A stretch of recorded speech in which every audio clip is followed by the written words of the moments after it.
I've been waiting for Epithet Erased Prison of Plastic since the teaser for it at the end of the original series. So, let's talk about it.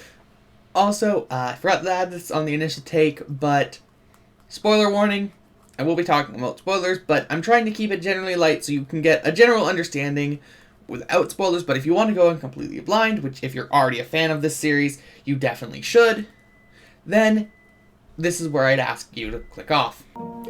So, let's start off by talking about the characters, the heart and soul of this franchise. Seriously, I love every single one. First up, being Molly Blindeth.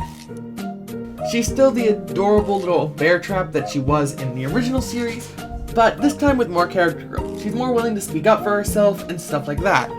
Basically, she is the natural evolution of her character arc and her character growth from the museum arc. I don't have much to say since I've already talked about her at length in my original review for the original both Museum and Redwood Run arcs, which will be linked in the description. But aside from that, I don't have much to say.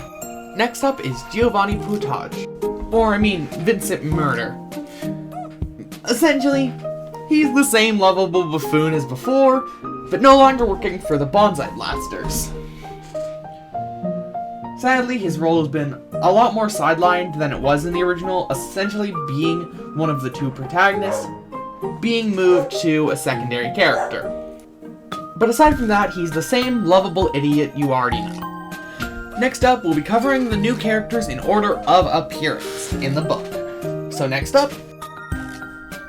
First up for our new characters, Fennica Felicity, or Feeny for short. She is adorable, she's essentially, the best way to describe her is the most innocent, most sweet-hearted, and most naive character humanly possible, who also happens to have no sense of economics, and is also the richest person on the planet. And I love her. She's a sweet fluff ball. Honestly, I love all three members of the Neo Trio. Speaking of them, Trixie Roughhouse. She's great.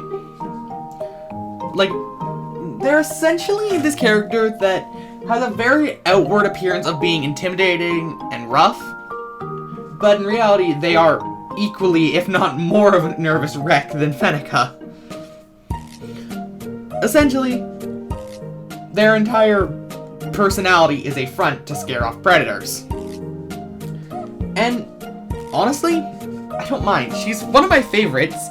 She probably has an epithet despite being listed as a Mundy, which I would love to see a character actually discover their epithet, because for some reason every character either is a Mundy or already knows what their epithet is and how to use it, which is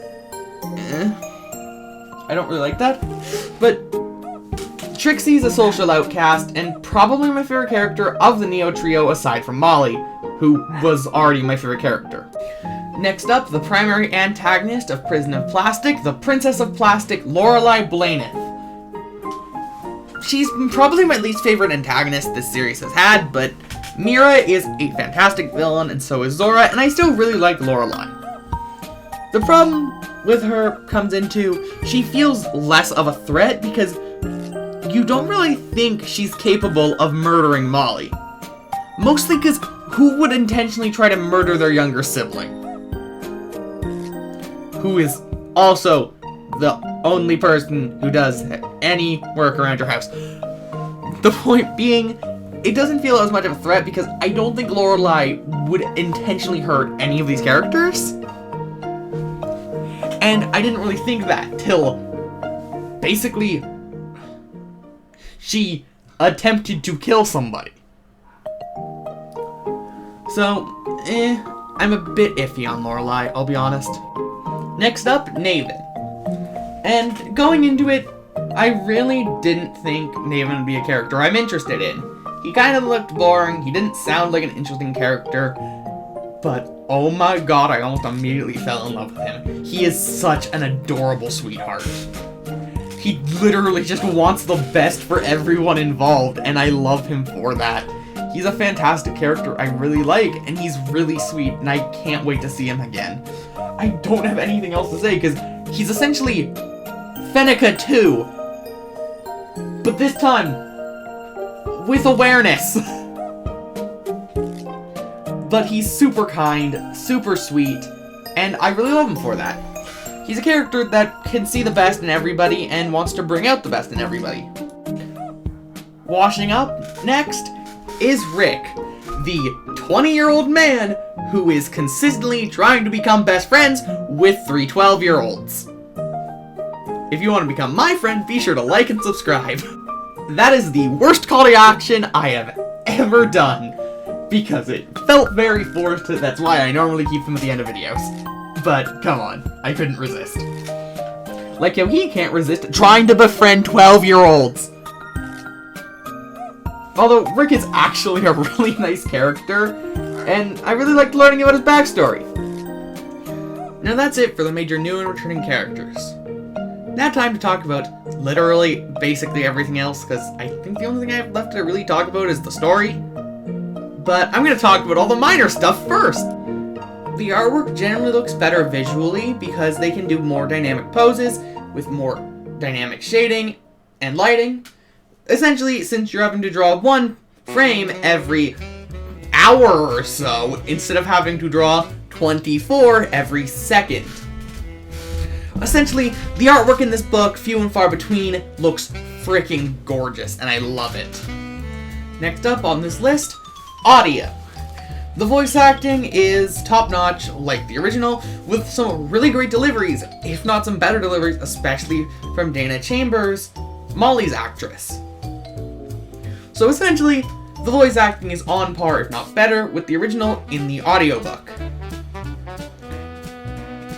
And as for things like background music, they have some really good new songs, some really great old ones, and it's spaced perfectly, it's timed really well, and generally, all of the audio stuff is really great and timed perfectly, with some amazing deliveries from the cast. Alright, I'm going full in with spoilers. I was trying to hold things a bit lighter in the first half, but now I'm going full spoilers for the story section. Now, first thing, I really like how some things were foreshadowed, like Molly and Lorelai's mother, Calliope Blinddeath, dying in a fire. In fact, it was so well foreshadowed, I knew this going in because of information from the museum arc. But it was basically slowly confirmed to you piece by piece before telling you how it happened. In fact, if you were paying attention, this was told to us 6 months prior to release in the song Say No, released to promote Prison of Plastic. Innocent playing turned to dismaying the dead of midnight. Princess of Plastic, you were the matchstick, but how could you have known? Specifically stating, Princess of Plastic, referring to Lorelai, you were the matchstick. And it was already decently clear that Molly's mother had died in a fire. Like, I didn't pick this up until while taking a break from reading / listening to the audiobook, because I don't like reading, I'll be entirely honest. I was listening to the song, and this was at a point where I was, like, starting to piece things together of Lorelai probably caused it, and then listening to the song, and Princess of Plastic, you were the like, that instantly clicked. And I'm like, oh my god. Like, I was already leaning into that direction, like, with Lorelai thinking every house should have a smoke detector, her instantly panicking after putting Navin on top of an oven in an enclosed cage with no air. Like, I was already piecing together, like, she probably caused it, but then rehearing the song during my thing, like, my read / listen to of Prison of Plastic, it clicked for me, and I'm like, oh my god, I'm right. So it was really cool with a lot of the foreshadowing, since you were able to pick up on a decent amount of plot twists if you were paying attention, but they still felt extremely valid and not like you needed to pick up on them to understand where the story was going, but you just got some cool information if you knew where the thing was going. Now, let's talk about some of the most emotional moments from this book. Chapter 7. In this chapter, we learn how the Neo Trio met. After Finika's mother died in a car crash, around the same time Molly's mother died in a house fire, the two girls went to meet Trixie since there were rumors of a spirit medium, so to speak, in their school. Someone who could talk to ghosts, and they wanted to see their dead mothers again. And so they did. Nothing happened, but they formed an everlasting friendship. And this is something I really love about this book. Despite Epithet Erased being a comedy, first and foremost, some of the, with some jokes that can get me multiple times over on every rewatch, Prison of Plastic especially knew when to stop and take the tone seriously. There were several moments in the story where it decided to step back from being a comedy, step back from being fun, and took itself seriously to tell these moments that should be told seriously. You should not be presenting someone's parent dying as a joke. Even if it's a fictional character and a fictional parent, that should not be something you take with any form of comedy. And I really appreciate how it is able to realize that. It's self-aware enough to go, despite this being a comedy, first and foremost, this is a point where we need to step back and talk about things with a bit more seriousness. And it did this in every moment I think really needed to be serious, really needed to be intimate. Every moment that was supposed to be intimate, every moment that was personal, they didn't treat it like a comedy. They treated it with seriousness. And I really appreciate that. Because, straight up, I was on the verge of tears during Chapter 7. At some points. Because, actually that was presented really well, and I obviously already cared for these characters a ton.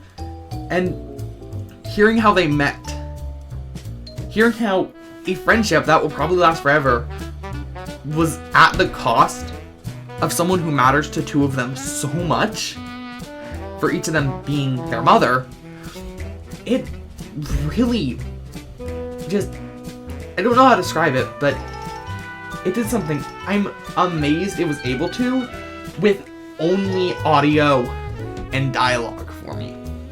Again, I was reading the audiobook. Come on, they fully voice acted it and scored it. Of course I'm going to choose the audiobook. Albeit, if there was an audiobook, I'd still be making this review today. Just probably would come out 4 weeks later, because I can read at the speed of molasses. Then there's Rick's backstory. At the age of 12, he became a prisoner enslaved to fight in a coliseum for the rest of his life. Because of how his epithet works, he slowly got weaker and weaker, until he decided to come up with a plan to escape. After he escaped on his way to freedom, all of his powers could out on him, and he drowned. Then woke up on a beach with a bunch of 12-year-olds he kept trying to befriend. Honestly, this added more depth to a lot of the characters. Fenica, Trixie, Molly, Rick, Lorelai, all have depth in their backstories like that, which this book added. And it's really nice to just see more human depth, layers in these characters, which I really appreciate. And then, of course, there's Giovanni. Giovanni, after leaving the Bonsai Blasters because he considered them a bunch of bullies, which is rightfully deserved, created a new villain organization and called himself Vincent Murder.